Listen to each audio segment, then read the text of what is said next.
OnStar emergency. Is anyone hurt? I'm stuck in the water. My car's sinking. I will quickly contact 911 and I bring my partner on the line as I do so. I'm Nicole Vaccaro. Joshua Duarte. I went to go see my family in Lake Havasu. I was 3 hours away from Escondido.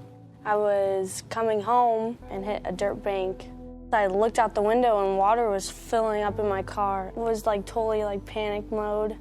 I just remember hearing a voice in my car, and as soon as she came on and like as soon as she calmed me down and like told me everything's gonna be okay, she said get on top of my car and wait for help to come. I can't get out. Stay calm and listen carefully so that I can help you get out. I'll tell you exactly what to do next.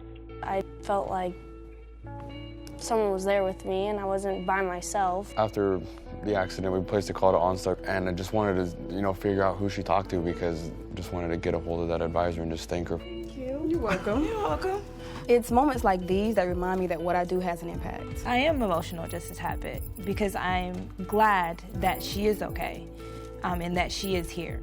I was just so thankful like someone was actually there with me, because if you guys weren't there, I honestly would have been by myself.